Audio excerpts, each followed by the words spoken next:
Deadlock in India today is concerned, ostensibly, with the transfer of power from British to Indian hands. In reality, it is mainly concerned with the far more difficult issue of what Indian hands, what Indian government or governments are capable of taking over without bringing about general anarchy or even civil war. While there was a broad political consensus in Britain over grant of dominion status to India in Westminster terms, it was believed that to effect that grant, a modicum of agreement needed to prevail politically in India, and that was totally missing, making these succession plans difficult. The view was held on in Britain, despite the mounting calamities in the war. On 4th March 1942, Churchill cabled Roosevelt, "We are earnestly considering whether a declaration of dominion status after the war, carrying with it, if desired, the right to secede, should be made at this critical juncture. We must not, on any account, break with the Muslims, who represent 100 million people and are the main army elements on which we rely on for the immediate fighting." He added that India had other diverse groups, such as 40 million untouchables and 80 million inhabitants of princely states, all of whom were not too friendly with the Congress. "Naturally," he added, "we do not want to throw India into chaos on the eve of invasion." But the American advice, as also a small section of British statesmen wanted Britain to take the lead in ironing out these differences through some act of foresight and statesmanship.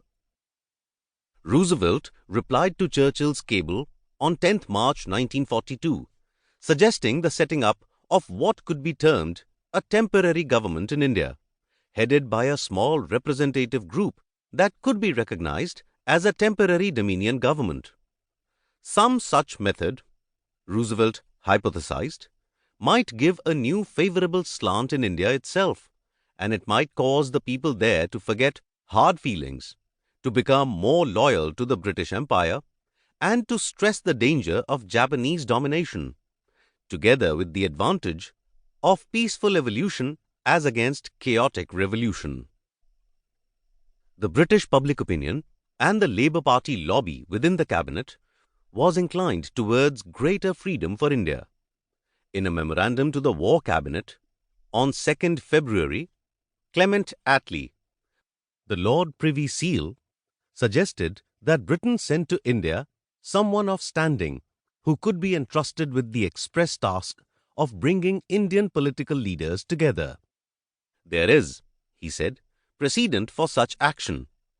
Lord Durham saved Canada to the British Empire. We need a man to do in India what Durham did in Canada." And that man who was chosen by Britain to lead the mission to India was Sir Stafford Cripps. Cripps was no stranger to India and had visited the country in late 1939, early 1940, and held extensive informal meetings with Indian political leaders.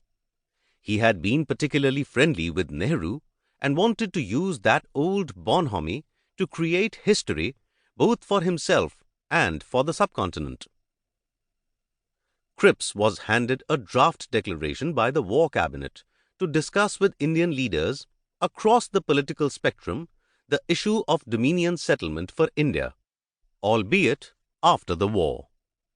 "The object," it said, "is the creation of a new Indian Union, which shall constitute a dominion associated with the United Kingdom and the other dominions by a common allegiance to the Crown, but equal to them in every respect, in no way subordinate in any aspect of its domestic or external affairs."